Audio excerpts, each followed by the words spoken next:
It has been a very eventful season. How would you describe where the Sixers are right now?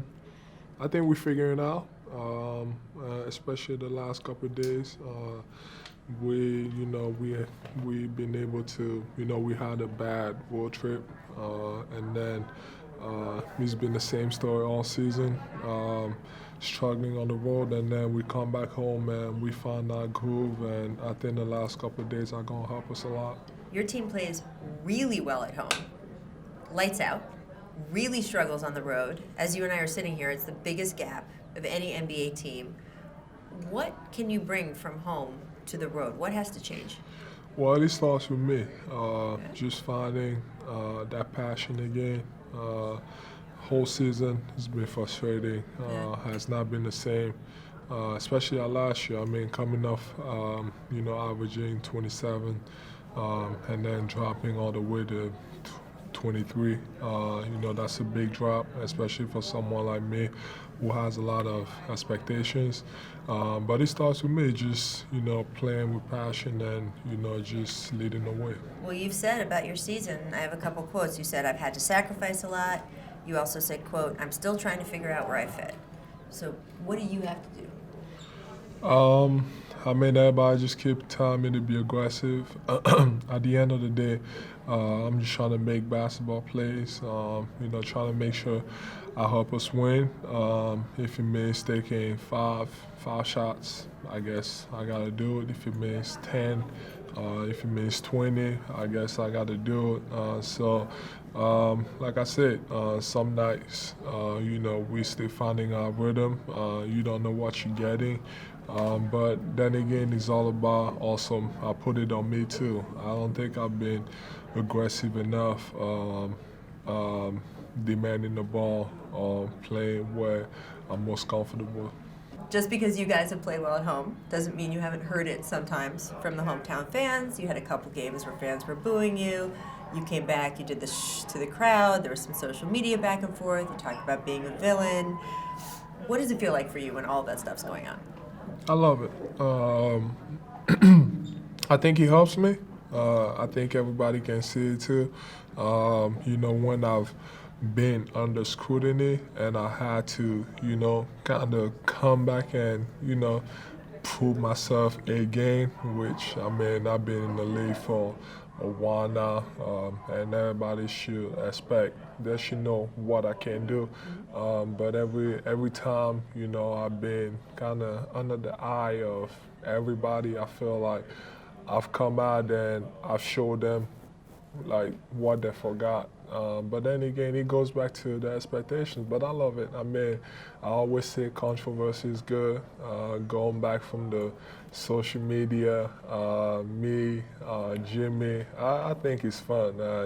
And there's really not much to look into it. But at the end of the day, we gotta play better. I gotta play better. We gotta play better. We gotta win games. That's the bottom line. Your coach, Brett Brown, said it's not ideal, the back and forth between you and Jimmy, but Jimmy thought it was fun, and Yeah. It sounds like you thought it was fun. I thought it was fun. When you look at, we were together at the beginning of the season when I said that I was going to give up on trash talk, and look where you brought me. I was going to say, so we had an arrangement, Joel. Yeah. You told me during preseason Well, I you're not stopped. going to trash talk anymore. I stopped. Well, You were suspended for 2 games for going back and forth with No. Karl Anthony Towns. Well, I stopped, and I have not been myself. So I feel like it helps me in a way where I'm extremely focused. Going into every game, I'm focused, but when you're talking trash and you have something against the next guy that's on the other team, I think it brings something else out of me. So, a lot of people can complain about it. So, before the social media, people were saying I'm immature, and then I stopped, and then now it's like he doesn't have passion, and he doesn't love the game, or he doesn't. So like, there's really you can't win here. So I think at the end of the day, it's all about just being me, and I feel like the attention it brings to the team It's okay. I'm gonna back it up. I mean, I feel like they also understand that if it's gonna help us win, then go on with it. Then I don't think anybody has a problem with it. And yeah. That's interesting. I hadn't really thought about it that way. So at the beginning of the year, you said, "Oh, I'm not going to trash talk anymore." You still got into it a few times. Yeah. After the suspension, you said, "All right, this is it. I'm really done." But then you didn't feel like yourself. Yeah, I mean, it's just the way it is, and it's just on me. You guys are about to play the Bucks in a big national Saturday night game. What's the challenge of going against Giannis and that crew?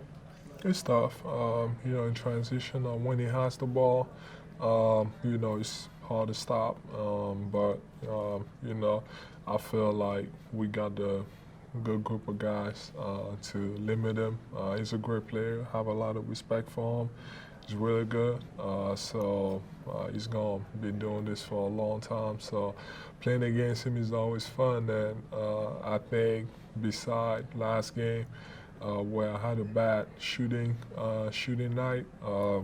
I mean, we always go back and forth, go back at each other. So I love playing against him. You guys won big against them on Christmas Day. You had a rough outing against them in Milwaukee after that. You're pretty much going to have to beat them to get out of the East. That's the idea, right? Yeah. I mean, it's the NBA. There's always, one game after the other. Like, I'm thinking, like, after last game, they beat us. He had a great game, and everybody forgot about Christmas. Just like the next time we beat them, everybody's gonna forget about what he did to us last game. So, there's always the next one, and we can only get better. All right. So I want you to ask my Ben Simmons question for me. What is everyone asking you? Can they play together? Do they hate each other? I mean, you want to answer yourself too? I mean, I was actually right. A few years ago, I predicted it. I said, and I'm sure if you go back to the archives and stuff, you can say it. I predicted that the media were the one that was, with my social media and Ben, they were going trying to drive us apart. So at the end of the day, we know what we got to do. I love him. I love playing with him. So he's a special talent. So he helps us a lot. So, I mean, I think we can accomplish something special. You have had games where the two of you are on the court just cooking. Yeah. Both of you. Yeah. You have had games where the two of you look like you're crowding each other. Yeah. Just what are the conversations you have to get to the games where things are really good? Well, I think it's about me. I think, he's not comfortable shooting yet. I think he will in the future. So, he's really good going in transition and, when he's attacking. So from time to time, a lot of people always say, oh, you got to stay in the paint. But if you actually understand basketball and the concept of the team, the way we build, I got to do it. I got to sacrifice. I got to, sometimes spend a lot of time at the three-point line just to make sure that he got some space. So, that's what I got to do. Like I said, I do whatever it takes to win, and I feel like that's where Jimmy and I's relationship was like. That's where we became like so close because I understood him, and then he understood me. Like we are guys that are gonna do whatever it takes to win. So it doesn't matter the amount of shots. It doesn't matter if you score 2 points, as long as we win, that's all that matters. So if I can help him, I keep doing it. So whatever he feels comfortable doing. See, you can do my job for me and your job. This is good. You can do the whole interview without me. Yeah. That's awesome. Thank you. Thanks for watching ESPN on YouTube. For more sports highlights and analysis, be sure to download the ESPN app. And for live streaming sports and premium content, subscribe to ESPN+.